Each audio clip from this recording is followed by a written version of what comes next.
So chrysanthemum greenhouse cultivation. So ఈ విధంగా క్రిసాంతమం అనేది ఏంటంటే మనము నెట్టింగ్ విధానంతో ఇలా గ్రోస్ కల్టివేట్ చేసుకోవటం ఏంటంటే మీకు ఒక యూనిఫామ్గా మొక్కల్ని మనం పెంచుకోవచ్చు. స్ప్రేలు చేసుకోవడానికి కానీ దీనికి కావాల్సిన పెస్ట్ అండ్ డిసీజ్ మేనేజ్మెంట్ కానీ. So aphids, thrips, mites and white flies, అదేవిధంగా డిసీజ్ అనేవి పౌడర్ మిల్డ్యూ కానీ లీవ్ స్పాట్ కానీ. సో అన్ని రకాల వ్యాధుల యొక్క పిక్చర్స్ని మీరు గమనించండి ఇందులో. సో ఇది ఎవరైతే కల్టివేట్ చేయాలనుకున్నారో, వాళ్ళకి ఇంట్రెస్ట్ ఉందో వాళ్ళు కొంచెం దయచేసి దీన్ని అబ్జర్వ్ చేయండి. ఇందులో నెక్స్ట్ ఏంటంటే డిసీజ్లో మనకు వచ్చేది రూట్ రాట్ వచ్చేది ఎక్కువ. రూట్ రాట్ అనేది కూడా చాలా డిఫికల్ట్ అనమాట. నెక్స్ట్ ఫిజేరియం విల్ట్ వస్తూ ఉంటుంది దీనికి ఎక్కువగా. సో దీనికి ఎక్కువ ఏంటంటే సకింగ్ పెస్ట్తో పాటుగా విల్ట్ అనేది చాలా ఎక్కువ వస్తూ ఉంటుంది. ఫిజేరియం విల్ట్ అనేది చాలా ఎక్కువ. Also damping off pythium species disease also ఎక్కువ వస్తుంది. సో దీన్ని చాలా జాగ్రత్తగా, అంటే దీన్ని సీడ్లింగ్ స్టేజ్ని మనం చాలా జాగ్రత్తగా గమనించుకొని అన్ని రకాలుగా చూసుకుంటూ ముందుకెళ్ళాలి. ముఖ్యంగా ఏంటంటే స్పైడర్ మైట్స్ అనేవి చాలా ఎక్కువగా డ్యామేజ్ చేస్తూ ఉంటుంది దీన్ని. స్పైడర్ మైట్స్ అనేవి చాలా, ఈ వైట్ ఫ్లైస్ కానీ ఇప్పుడు మీరు గమనిస్తున్నారుగా వైట్ ఫ్లైస్ ఉంటాయి. ఇది ఎక్కువగా మనకి ఫ్లవర్ బడ్ ఫార్మేషన్ అప్పుడు ఎక్కువగా మొక్కను డ్యామేజ్ చేస్తూ ఉంటుంది. ఇలా ఎగ్స్ పెట్టి మామూలుగా అన్ని రకాలుగా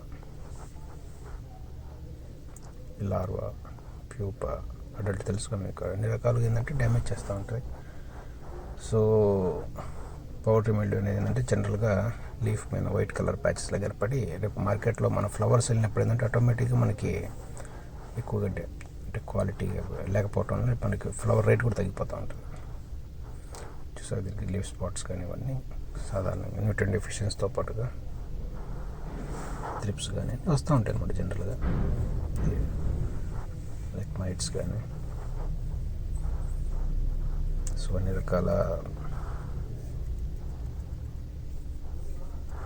సస్యరక్షణ తీసుకుంటూ ఉండాలి. దీనికి కల్టివేషన్ చేయడం అనేది కూడా చాలా పెద్ద డిఫికల్ట్ టాస్క్ కాదు, చేయొచ్చు. బట్ మేజర్ ఏంటంటే దీన్ని మనం ఫర్టిగేషన్స్తోనే అన్ని రకాలుగా మనం సక్సెస్ చేసుకోవచ్చు అనమాట. దీన్ని రేపు మనము హార్వెస్టింగ్ చేసుకోవాలంటే కానీ, సో అన్ని రకాల సస్యరక్షణ చేసుకొని క్రాప్ని హెల్దీగా తీయాలంటే ఖచ్చితంగా మనము ఈ యొక్క నెట్టింగ్ సిస్టంలో గ్రీన్ హౌస్ టైప్లో వెళ్ళాలి. సో ఎస్పెషల్లీ ఏంటంటే సోదరులారా, ఇది షార్ట్ క్రాప్ అనమాట. తక్కువ టైంలోనే నీకు ఫ్లవర్ కానీ దీని యొక్క ఈల్డ్ కూడా ఎమ్మటే నీకు కొన్ని మంత్స్లోనే ఉంటుంది అనమాట. సో దయచేసి ఇలాంటి క్రాప్స్ వేసుకొని ట్రై చేయండి. దీనికి మంచి డిమాండ్ ఉంది, మార్కెట్ చాలా బాగుంటుంది దీనికి. ఇది క్రాప్ ఏంటంటే ఎవర్ గ్రీన్ అనమాట. కొంచెం మార్కెట్లో రేట్లు ఏంటంటే ఫ్లక్చువేట్ అవుతూ ఉంటాయి. ఇవేంటంటే మామూలుగా కోల్కతా నుంచి దీనికి సీడ్లింగ్స్ వస్తూ ఉంటాయి. అంటే చిన్న చిన్నవి సీడ్లింగ్స్ వచ్చినప్పుడు దాన్ని డైరెక్ట్గా తెచ్చుకొని వీళ్ళు బెడ్లు తయారు చేసుకొని ఈ విధంగా ప్లాంటేషన్ చేసుకుంటూ ఉంటారు. ఈ యొక్క స్ట్రక్చరు, మొక్క యొక్క స్ట్రక్చర్ ఏంటంటే ఈ స్ట్రక్చర్ ఇట్లా దొర్లిపోకుండా, ఇట్లా రాలిపోకుండా కోసం ఇది ఒక ప్రాపర్ ఏంటంటే ఒక స్ట్రక్చర్ ఏర్పరచుకోవాలన్నమాట. ఈ స్ట్రక్చర్ ఏర్పరచుకోవడం అనేది చాలా చాలా ఇంపార్టెంట్ అనమాట. మెయిన్ ఈ యొక్క క్రాప్ని పెంచుకోవడంలో మనకి ఏంటంటే ఈ యొక్క స్ట్రక్చర్ చూసుకుంటాం వల్ల ఏంటంటే నీకు చాలా వరకు ఏంటంటే క్రాప్ని పికింగ్ టైం అంటే హార్వెస్టింగ్ చేసేటప్పుడు కానీ ఫ్యూచర్లో ఎటువంటి ఏదన్నా లోపాలు ఏదైనా కలుపు కానీ ఏదైనా చిన్న చిన్న విషయాలు ఉంటే కూడా మనం చేసుకోవడానికి చాలా ఈజీగా ఉంటుంది. కల్చరల్ ప్రాక్టీసెస్ కానీ ఏదైనా కానీ మొక్కకు డిసీజెస్ పెస్ట్ రాకుండా ఉండటం కోసం ఏదైనా మనకన్నా స్ప్రేలు చేసుకోవాలంటే చేసుకోవచ్చు నీట్గా. సో అన్ని రకాలు ఏంటంటే ఈ విధమైన టెక్నాలజీ పోవటం వల్ల ఏంటంటే మనకి క్రాప్ తీయటం చాలా ఈజీ అయిపోద్ది. ఈవెన్ ఫర్టిగేషన్స్ కూడా డ్రిప్ ట్యూబ్స్ కానీ డ్రిప్ రిలేటెడ్ ఏదైనా ఫర్టిగేషన్స్తో పాటుగా ఏదైనా ఫార్ములాస్ అప్లై చేసుకోవాలన్నా కానీ ఎటువంటి ఏదన్నా లైక్ ఏదైనా పెస్టిసైడ్స్ కానీ ఏదైనా ఫంగిసైడ్స్ కానీ చేయటం. దీనికి ఒక పౌడర్ మిల్డ్యూ సాధారణంగా ఎక్కువగా థ్రిప్స్, మైట్స్ ఎక్కువగా సక్కింగ్ పెస్ట్ వస్తూ ఉంటుంది. ఇదే మళ్ళీ దాదాపు దీనికి ఏంటంటే పిథియం స్పీస్ అని వస్తూ ఉంటుంది. ఎక్కువ మొక్కలు ఏంటంటే రూట్ రాట్ ద్వారా మొక్కలు చనిపోతూ ఉంటాయి. దీంట్లో ఇది ఒక చిన్న ఇష్యూ ఉంటుంది. సో దీనికి ఏంటంటే వాటరింగ్ అనేది బెడ్కున్న వెట్నెస్ని బట్టి దాని కండిషన్ బట్టి మనము చేసుకుంటూ రావాలన్నమాట. వాటరింగ్ అనేది ప్రాపర్గా సాయిల్ మాయిశ్చర్ అని చూసుకోవాలి. షార్ట్ వెరైటీ ఫ్లవరింగ్ క్రాప్ అనమాట. ఇది ఆల్మోస్ట్ 3 months ఉండొచ్చు. 3 months దాకా ఫ్లవర్ మెచ్యూర్ అయిన తర్వాత అది ఆటోమేటిక్ ఏంటంటే దాన్ని కట్ చేసుకొని డైరెక్ట్గా మీకు మార్కెటింగ్ కానీ మన లోకల్ బయర్స్కి పంపిస్తూ ఉంటారు.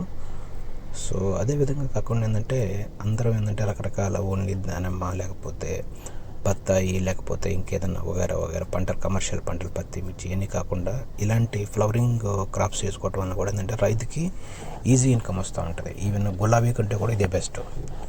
రోజెస్ ఆల్సో, జర్పరాస్ ఆల్సో, ఆ ఎనీ ఫ్లవర్ క్రాప్స్కి కంటే కూడా ఇది చాలా ఉత్తమము. దీనికి ఏంటంటే సీజన్స్ని బట్టి మంచి రేట్స్ వస్తూ ఉంటాయి. బట్ బేసిక్ ఏంటంటే నీకు ఒక ఐడియల్ ప్రైస్ ఉంది దీనికి మార్కెట్లో. సో మీరు ఎక్కడైనా చూడొచ్చు, ఈవెన్ టెంపుల్స్లో కానీ మార్కెట్లో రకరకాల హౌసెస్లో కానీ పూజెస్ ఎక్కడెక్కడ చాలా ప్లేసెస్లో ఈ క్రిసాంతమం ఫ్లవర్ అనేది లేకుండా మీకు ఏ కార్యక్రమం జరగదనమాట. సో దయచేసి రైతులు ఏంటంటే ఇలాంటి క్రాప్స్ని ఇది ఓపెన్లో వేసుకోవచ్చు, మీరు గ్రీన్ హౌస్లో వేసుకోవచ్చు. అంటే ఇది బొకే సిస్టమ్ అని ఉంటుంది, దీనికి లూజ్ ఫ్లవర్స్ అని ఉంటాయి, రకరకాలు అనమాట. రైతులు ఏంటంటే